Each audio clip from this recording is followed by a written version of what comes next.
La prophétie peut tarder. Une prophétie qui tarde ne veut pas dire qu'elle est fausse. Mes frères, nous sommes à 10 jours de la fin de l'année 2024 et du commencement de l'année 2025. Alors la question intelligente et objective que j'aimerais poser à toi et à moi est la suivante. Est-ce que là où les prophéties de Dieu annoncées sur nos vies en cette année 2024 se sont accomplies? Si oui, alléluia, gloire à Jésus-Christ. Mais sinon, il est important pour nous d'entrer en nous-mêmes et de trouver les raisons qui ont empêché l'accomplissement de prophéties pour nos vies. Pour ne pas répéter les mêmes erreurs, écoutons attentivement cette vidéo du prophète Dorski de 2 minutes et nous sortirons de là avec 2 leçons importantes. Et 2025 ne sera pas 2024. Et n'oubliez pas, en 7 jours, le Seigneur a créé le monde et il s'est reposé. Et en 10 jours, le Seigneur est capable d'emmener les prophéties qui ne sont pas accomplies pour toi en 2024 de se réaliser pleinement, car Jésus est encore vivant, il est capable d'exploits remarquables. Écoutons attentivement la vidéo et nous y reviendrons. En aucun moment il est écrit que Dieu a ordonné au corbeau de nourrir Élie. Ce qui est écrit, c'est Dieu a ordonné au corbeau de nourrir Élie là. Il insiste sur le là. Chaque année, vous allez être exposé à des oracles, des promesses de Dieu. Quand vous entendez les promesses de Dieu exiger les instructions, tu vas te marier, tu seras béni. Mais où? Dis avec moi où? J'ai la réponse. Dans ce lieu-là. Ça concorde avec le texte d'Habakkuk. Qu'est-ce qu'Habakkuk dit? Toute prophétie a un temps fixé. Tu vas avoir ça tel jour. Il y en a qui n'ont pas le temps. 2 informations majeures dans ce texte biblique. C'est que la prophétie ne ment pas. La deuxième information majeure qui va vous choquer ce matin. La prophétie peut tarder. Une prophétie qui tarde ne veut pas dire qu'elle est fausse. Elle a juste été retardée. Maintenant, écoutez-moi bien. Le Seigneur dit que si cette prophétie tarde, il faut quoi?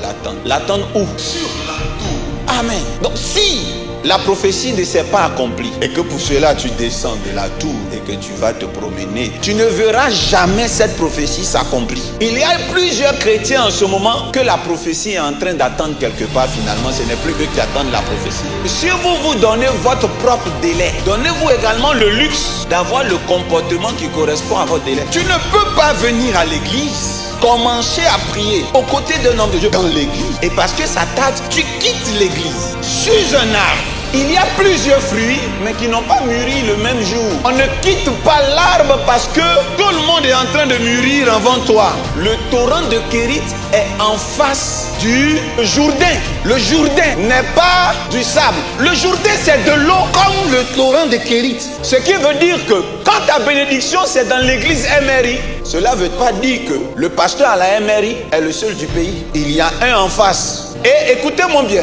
ce qui différencie un torrent du Jourdain, c'est que le torrent est moins large que le Jourdain. Je veux dire à quelqu'un que la qualité de ce que Dieu s'apprête à te donner ne dépend pas de la grandeur du lieu. La première leçon que nous retenons, le prophète a dit, si vous donnez votre propre délai, donnez-vous le luxe d'avoir le comportement qui correspond à votre délai. 1 Roi 17, le verset 4.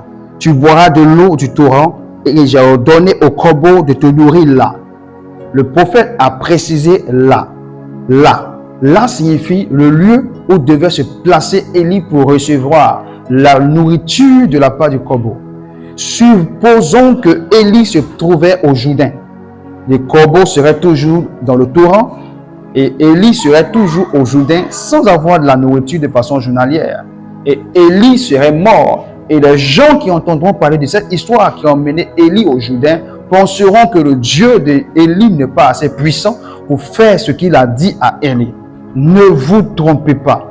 La grâce ne prendra pas le dessus sur notre responsabilité. Nous sommes obligés de collaborer avec la prophétie de Dieu sur nos vies. Souvenez-vous du peuple d'Israël qui devait faire quelques jours pour entrer à la terre promise.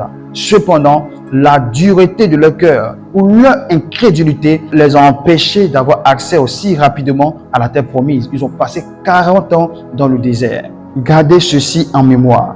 Le comportement ou les exigences de la prophétie demeure la clé qui nous donne accès à la prophétie. La deuxième leçon à retenir, le prophète a aussi dit, la qualité de ce que Dieu s'apprête à te donner ne dépend pas du lieu.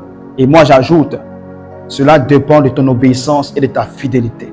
Il attend à ce que tu obéisses et que tu sois fidèle à sa parole. Il n'a que faire avec ta richesse. Il n'a que faire avec tout ce que tu peux posséder. Tout ce qu'il attend de toi, c'est ton cœur. Alors obéis à Dieu et sois fidèle à sa parole et tu verras que cette année 2024 qui est en train de se finir te donnera ce que Dieu t'a réservé. Et 2025 sera une année extraordinaire. Sois juste obéissant, sois juste soumis et sois juste fidèle à la parole de Dieu. Que Dieu te bénisse. C'était Draki RRF, le justicier, ton frère, juste pour te servir. Je t'aime. Ciao.